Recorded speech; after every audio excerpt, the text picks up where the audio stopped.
আমার মন খুব খারাপ। কেন? আমি আজ থেকে 12 দিন ধরে ঘুরতেছি। সত্যিকার অর্থে? সত্যিকার অর্থে মানে রাত দিন 24 ঘন্টা ঘুরতেছি, খাওয়া দাওয়া করতেছি আর গোসল করে এখানে আসতেছি। পাই নাই। পাইনি এখনো।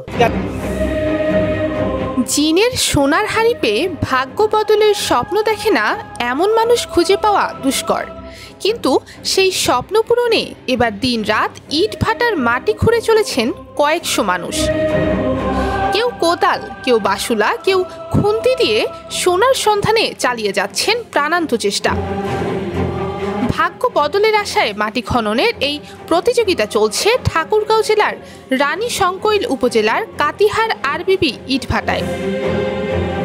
তবে ভাটায় সংবাদকর্মী দেখলেই ক্ষিপ্ত হয়ে উঠছেন স্থানীয়রা জানান, ঠাকুরগাঁও জেলার রানীশংকৈল উপজেলার কাতিহার আরবিবি ইটভাটায় কয়েকদিন ধরে চলছে মাটি খননের প্রতিযোগিতা।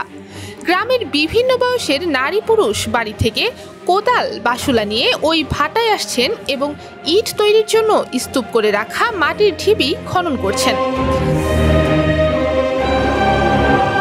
এদের মধ্যে শ্রমিক শ্রেণীর মানুষই বেশি। সোনা পেলে ভাগ্য বদল হবে এই আশায় গভীর রাতেও মানুষের ভিড় দেখা যাচ্ছে ইট ভাটায়।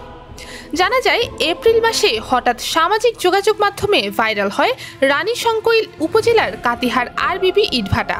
বলা হচ্ছে ওই ভাটায় মাটির নিচে পাওয়া যাচ্ছে সোনা।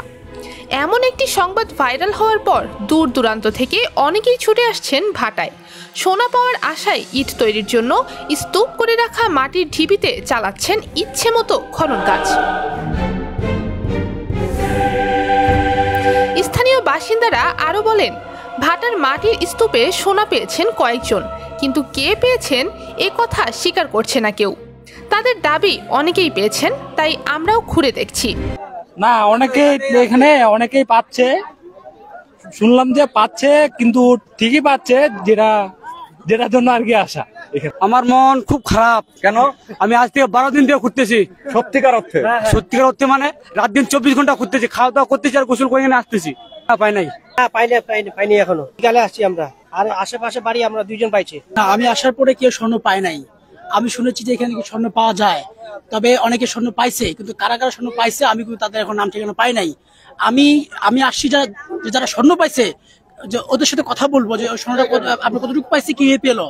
কিন্তু আমার যারা বলছে স্বর্ণ পাইছে, কিন্তু তাদের কোনো হদিস আমরা পাচ্ছি না এখনো। সবাই পাচ্ছে, আমি কিন্তু পাইনি।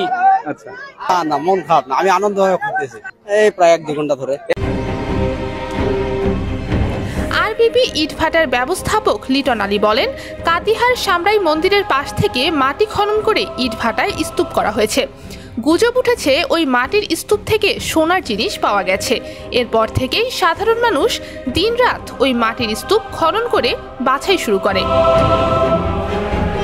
তবে কেউ সোনার কোনো অংশ পেয়েছে এমন খবর তারা পাননি। তারপরও প্রতিদিন হাজার হাজার মানুষ মাটি খুঁড়তে আসছে। এই সময় ডেস্ক রিপোর্ট।